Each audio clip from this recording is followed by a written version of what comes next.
In a dystopian world under a totalitarian regime where each individual has a specific role in society determined by his/her personality and abilities, prosperity and progress are not always the outcome, although they are expected to be.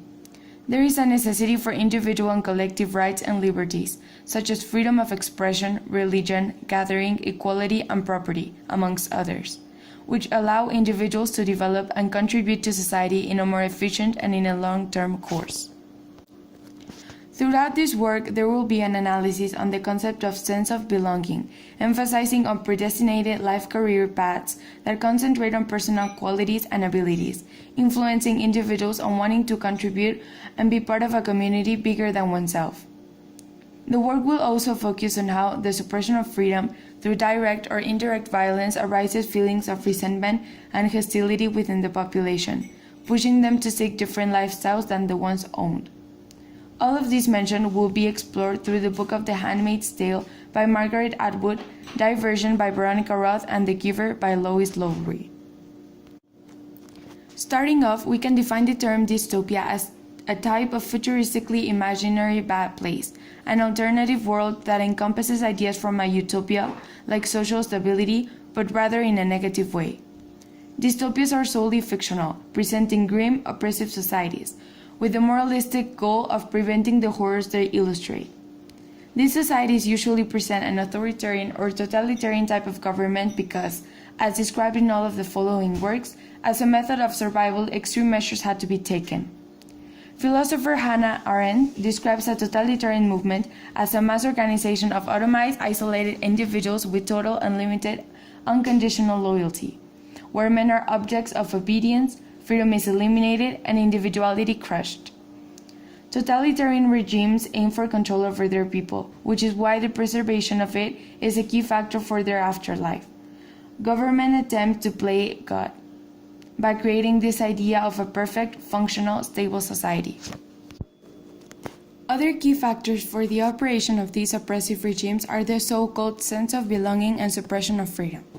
This first is spread with the goal of creating the idea that having a place in society will impact all those around, because you matter, because one's purpose is one's and no one else's.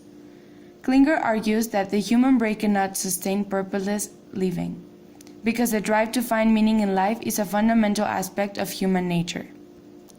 The second refers to the use of repression against self and collective growth and development. Through the passion of control, scientific and technological progress is usually portrayed as what is best, rather than the enthusiasm for arts. Political power in this society is crucial and proportional to the level of freedom of each individual. Freedom directly depends upon the social status. By using words with the opposite meaning of what the methods they stand for, the state represses its citizens, programming them to follow rules and remain under the law or face the consequences otherwise. There is no space for manifestation, let alone revolution. Each citizen is a puzzle piece, and each piece needs to fit properly into one another for the state to function. In the Diversion book and film, there is a clear presence of segregation through the so-called factions. Society is divided into 5 factions according to their personality and abilities, with the aim of fitting properly into a lifelong role. This single chosen characteristic will define the rest of their life path. The future belongs to those who know where they belong. Each faction has its name, its assigned living space, and its own color. Fulfilling tasks and duties within the faction reflects devotion and follows the motto, faction before blood.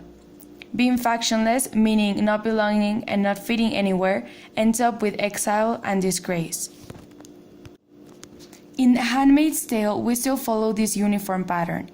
Each individual has its given role and place in society. Aunts, handmaids, guardians, and they were given that role because of their abilities and qualities. They dress the way they have to, they perform the tasks they have to, and they act the way they have to. In this work, the suppression of freedom is clearly present, starting from the change in the names of Fred.